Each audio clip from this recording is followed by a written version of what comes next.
by providing their direction for millions around the globe, promoting tolerance, peace, understanding, and cooperation. The role of faith in the world we live in today cannot be underestimated, nor can it be or should it be set aside. We live in times where religion, its values, teachings, and influence are yet again under intense scrutiny. Religion has always been a hallmark of humanity. Even in prehistory, humans banded together because of shared belief, and in Britain today, people of many different faiths live side by side, united in their common goal of cooperation and peaceful existence.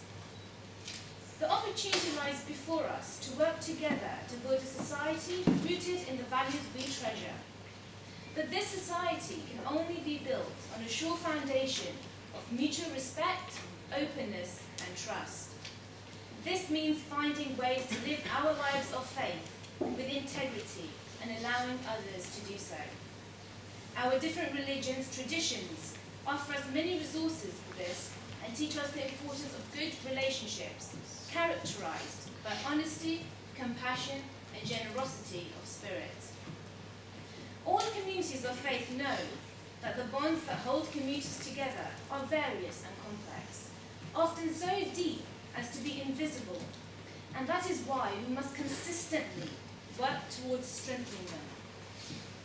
The presence of committed believers in various fields of social and economic life speak eloquently of the fact that the spiritual dimension of our lives is fundamental to our identity as human beings.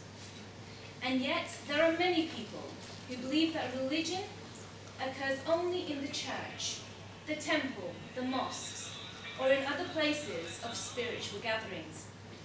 They see religion and society as complete separate entities. While this view may appear correct on the surface,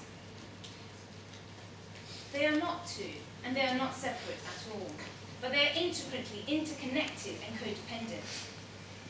In reality, religion is inherent within many aspects of society, and therefore it is even more important that we learn to listen and understand the views of one another. Faith contributes a doctrinal core to the underlying principles of universality and freedom, and whilst religion cannot claim a monopoly on a universal understanding of human nature, it can articulate precisely why human rights were universal. We know that religion harnesses deep emotions, which can sometimes take destructive forms. But where this happens, we must draw on our faith to bring about reconciliation and understanding.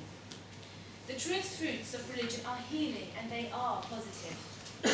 We have a great deal to learn from one another, which can enrich us without undermining our own identities. Together, listening and responding with openness and respect, we can move forward to work in ways that acknowledge genuine differences but build on shared hopes and values. This is what this conference is about: challenging ignorance and building effective, friendly working relationships, not only between religious leaders or community leaders, but also between their congregations and electorates. Interfaith activity is an important component of the big society we want to build, in which people work together for the common good and tackle shared problems. This kind of dialogue needs to take place on a number of different levels, and should not be limited to formal discussions. The dialogue of life involves simply living alongside one another and learning from one another in such a way as to grow in mutual knowledge and respect. The dialogue of action brings us together in concrete forms of collaboration as we apply our religious insights to the task of promoting integral human development, working for peace and justice. Then, at the level of formal conversations, there is need not only for theological exchange, but also for inviting each other into our homes and into our lives, not only as neighbours, but as brothers and sisters. Dialogue, as mentioned, is not an end in itself, but it is a means to achieve tolerance, which in turn promotes cultural exchange, common understanding, peaceful coexistence, and consolidates the roots of mutual respect and cooperation in all spheres and at all levels.